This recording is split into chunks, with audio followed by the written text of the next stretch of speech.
Me and my teammates, me and my brothers who played on the Cavs, bro, we are good. We are more than good.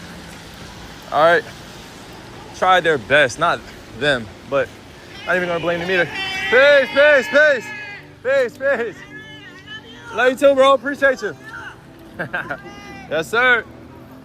Appreciate you. But no, me and my teammates who won the championship together in 2016,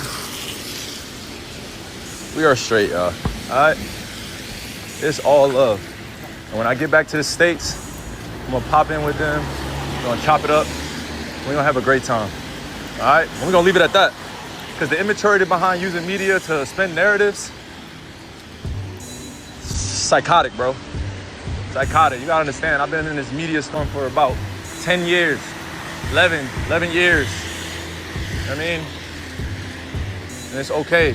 It's not meant to be understood. That's how people make money too. Kyrie, bruh, stop the cap, bruh. Number one, you missed the reunion.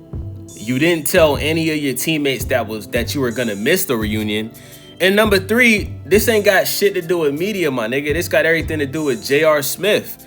Your former teammate, J.R. Smith, responded to somebody in the comments and said that you missed the 2016 Cavs reunion. You feel me? And let's be honest, chat. We all know Kyrie Irving still feels some type of way about not getting the credit that he deserves for the role that he played in winning that championship, bro. Let's talk about it, right? Like, everybody talks about that chase down block that LeBron had, but nobody really talks about that three that Kyrie Irving made in Steph Curry's eyeball, my nigga. You know what I'm saying? Like, Kyrie played a big role in helping LeBron win that championship. But what happened after that, chat? I think 2 years later, Kyrie Irving ends up requesting a trade, ends up going to the Boston Celtics. And LeBron James had no plans on going to the Lakers. He was going to stay with the Cavs. But once he found out that Kyrie requested a trade, you know, he decided to leave the Cavaliers too. You know, you didn't like being the second option to LeBron James. You came to the Cavs wanting to be the first option, and then you found out LeBron was coming to the team, and that changed everything. And you didn't like the fact that you were playing the little brother role to LeBron. You wanted to prove to everybody that you could win without LeBron. And what happened? You didn't do nothing. I mean, you had a great scoring season in Boston, but y'all didn't win anything while you was there, right? Then you went to the Brooklyn Nets, played with Kevin Durant and James Harden. You didn't win there. Then you went to the Dallas Mavericks, right? You did go to the finals, but y'all boys, I think y'all boys only won one game. Or got, you know what I'm saying?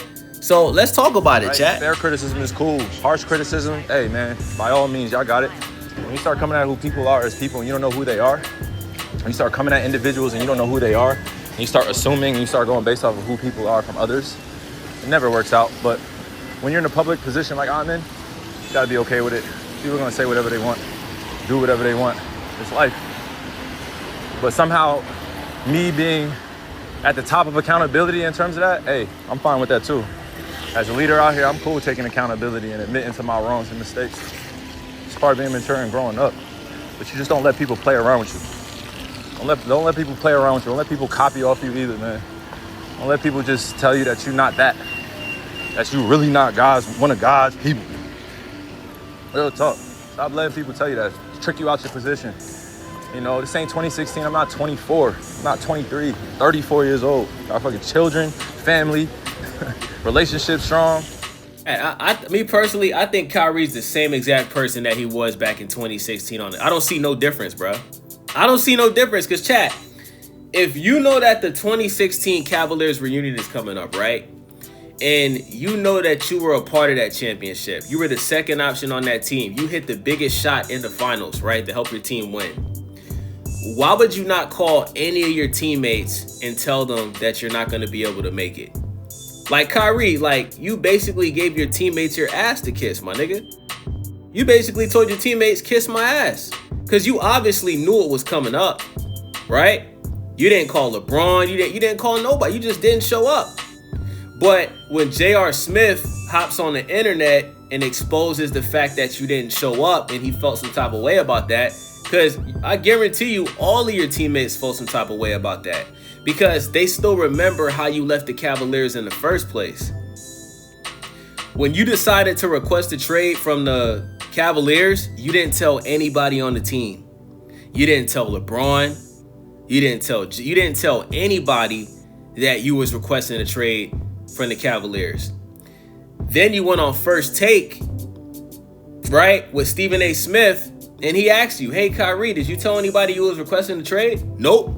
Why didn't you tell them? Oh, because I don't have to. I'm a grown man. Like, Kyrie, you've always been arrogant, my nigga. Like, chat, let's not sit here and act like Kyrie Irving doesn't have one of the biggest egos in the NBA, bruh. You know what I'm saying? Like, this dude wanted to be the number one option on the Cavaliers, which is a good thing, right? When he found out that LeBron was coming to the Cavs, he didn't like that shit at all, bruh. LeBron came to the Cavs and took over that entire team, was the leader, you know what I'm saying? And basically played like a big brother mentor role to Kyrie. And Kyrie didn't like that, bruh. Because Kyrie, in his mind, he's always felt like he's better than LeBron. He probably felt like he could have won without LeBron, as he should, right?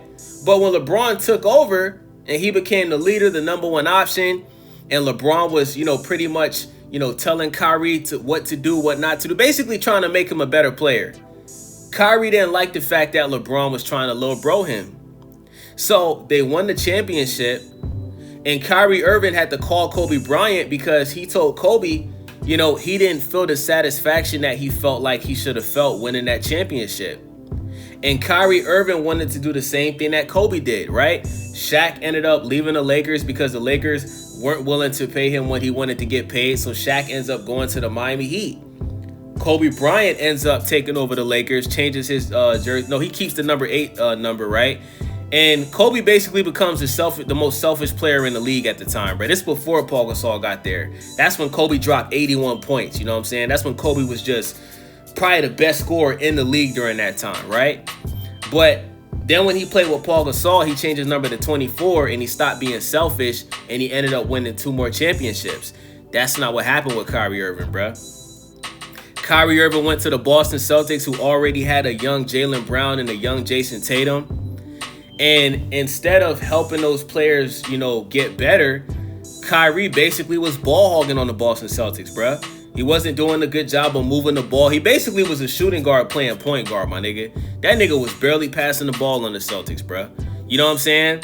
They weren't able to, go to the finals. I don't even think they went to the Eastern Conference Finals while Kyrie Irving was on the team. Right? I think 1 or 2 of those years, Gordon Hayward kept getting injured. I think one of those years, Kyrie was injured. And then the year that he actually did play, he probably had his best scoring numbers, but him scoring so many points, it didn't contribute to the team winning. Jaylen Brown ended up going to the bench while Kyrie Irving was on the team. That's how much Kyrie was taking over. They put Jaylen Brown on the bench. And chat, what happened after Kyrie Irving left the Cavaliers? 2024, they end up meeting Kyrie in the first he goes to the Nets, doesn't win anything there, right? Had the season where he didn't take the shot, ended up missing most of the games, didn't win nothing with Kevin Durant or James Harden. Then he goes to Dallas, and Boston meets Kyrie in the finals, right? Kyrie only wins 1 game with Luka. Jaylen Brown, the person that went on the bench because of Kyrie, ends up winning Eastern Conference Finals MVP and regular Finals MVP. So, of course, your teammates is going to feel some type of way about you not telling them that you're going to the reunion because you weren't even happy when you won the championship, and then you left like a year or 2 later. So just keep it real, bro. Media games, when you try those same games, narrative, all this stuff, running narratives and stuff like that, and especially when I'm heading over to China, it's so, like, the pattern recognition, man. Pattern recognition, y'all, in this simulation, on this matrix. Recognizing the patterns, man. It's a recycled history. All the time. Shit, replaying. That's why when they said this joint is a simulation, I was like, I might have to look into that. But I'm just trying to put y'all on game, yo. Me and my teammates are good, though. Shout out to all my teammates that I play with, all my teammates that I currently play with. Dallas Mavs, man. Shout out to my coach's staff. Shout out to my franchise. You know what I mean? Peace, brother. Hey, Kyrie, bro. Why you keep coming at the media again? What did the media do, Kyrie? I didn't see Stephen A. Smith. I didn't see anybody on First Take. I didn't see anybody tear you down for missing the 2016 Cavs reunion. I didn't even see nobody talking about that reunion, bro. The only person I seen that called you out was J.R. Smith, bro. The person that you should be directly addressing is J.R. Smith. You keep saying you and your teammates are good. Obviously, you and J.R. Smith had a conversation. You probably explained to him why you didn't show up, which you should have already done to avoid all of this shit. Your communication obviously wasn't good. You know what I'm saying? But the media is not doing nothing to you, bro. Now, the media has, heavily criticized you in the past, right? I think it was very unfair what they was doing when you was on the Nets, when you didn't want to get that shot. I was with you on that 100%. I'm still with you. I got the utmost respect for you doing that. But the only person you should be addressing is J.R. Smith, bro. If you wasn't gonna address J.R. Smith, this whole video is pointless, bro. Cause I didn't see anybody in the media attack you for missing the 2016 Cavs reunion, gang. J.R. Smith responded to a fan in the comments, bro. That was it, gang.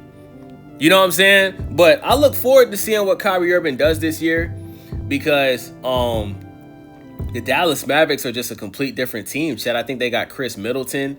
They still got Cooper Flag. Anthony Davis is gone. I think Klay Thompson is still on the team, bro.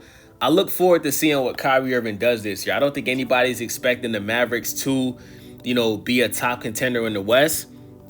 But I'm just looking forward to seeing Kyrie Irving get buckets again, man. Because we all know Kyrie Irving probably has the best handles in NBA history.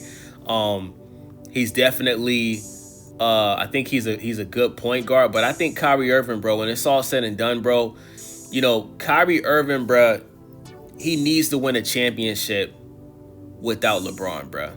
Because that was the whole point of him leaving the Cavs in the first place. He got close, right? He got to the finals, but Luka Doncic is not on that team anymore.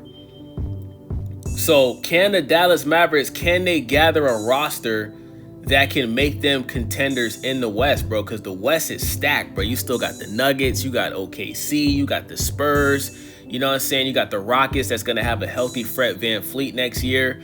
You know what I'm saying? I think the Timberwolves, as of right now, I don't consider the Timberwolves a contender. They just got rid of Julius Randle. But is Kyrie Irving even going to start the season with the Mavericks? Is Kyrie Irving going to request a trade? Because I think Kyrie Irving is in a perfect position, chat. I think Kyrie Irving is going to be the number one option next year, and I think Cooper Flag is going to be number two. And I think Kyrie Irving has finally got what he wanted. He's going to be the man. I don't think Kyrie Irving was happy playing with Luka Doncic, because Luka Doncic was the number one option, right? Now, Kyrie being a veteran, right? Kyrie's like in his mid-30s now. Cooper Flag is only going to be like his second or third year. Kyrie is in a perfect position to prove to people that he can lead a team with him as the number one option to the finals.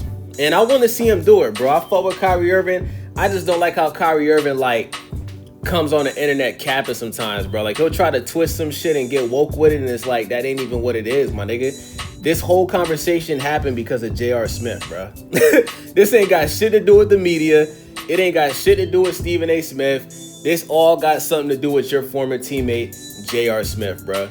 And if you would have called your teammates and told them you couldn't make it, this conversation wouldn't even happen, bro. So with that being said, it's your boy Daze. Make sure y'all subscribe. Click that hype button for your boy. Thumbs up the video. Let me know what y'all think in the comments. I'm out.